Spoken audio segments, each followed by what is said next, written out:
All right, so here's the questions that were submitted. The first one was Mark O'Connell. He's a regular.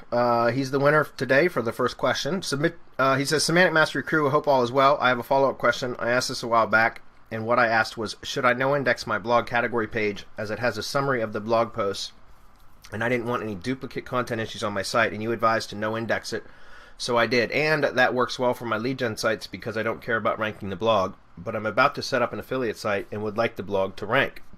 Should I no-index it and forget about ranking my blog? Or is there something that can be done? Cheers. Well, what I was saying, category pages don't have to be no-indexed unless you only have one post in that category. Okay? Because here's the thing, and it depends on your theme too, because a lot of times the themes, and I think you said that, it shows a summary of the blog post, is what you said. So typically a category page, if your theme only shows a summary and then like the read more link or button or whatever to go to the, to expand to go to the full post, then that's not going to be duplicate content anyways. Unless you only have one post in that category, in which case there could be a slight issue with that. But typically with a summary showing instead of the full text of the post, it's not going to create an issue. Okay.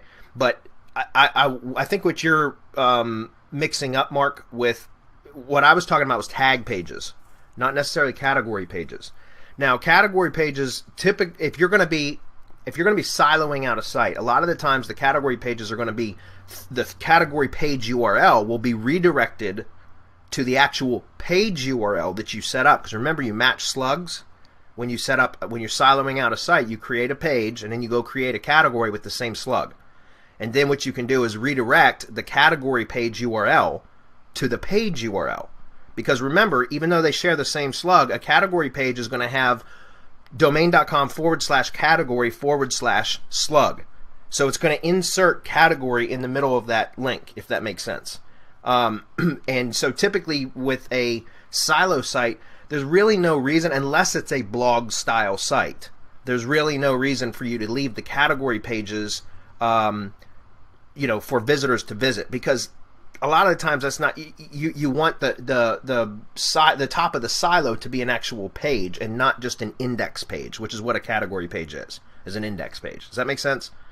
So what I would suggest is you don't have to no-index them. I think you're confusing what I was talking about for tag pages.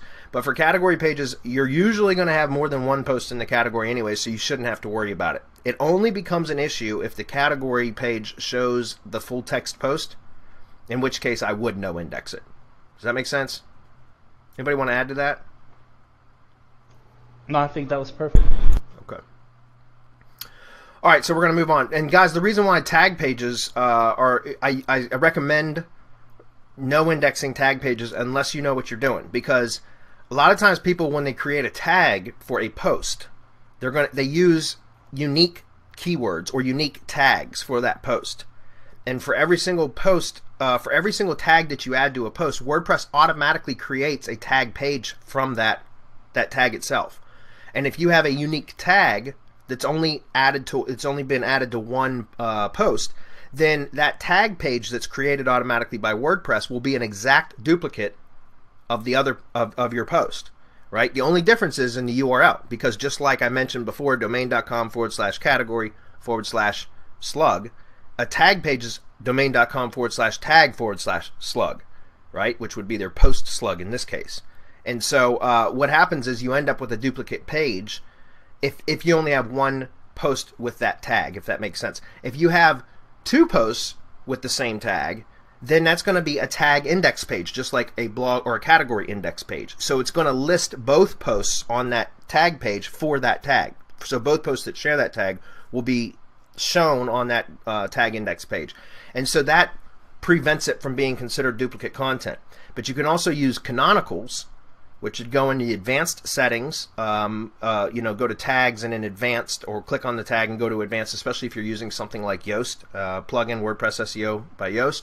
Then you can go in and actually set canonicals from unique tags back over to the post, which is something that's pretty ninja, because then you can build links to the tag page itself, and it'll be harder for competitors to trace back what it is that you're doing.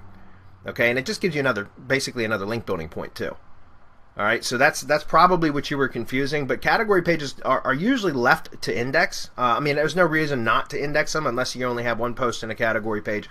But usually you're going to end up having them 301 to a actual page that's going to be the top of your silo anyways.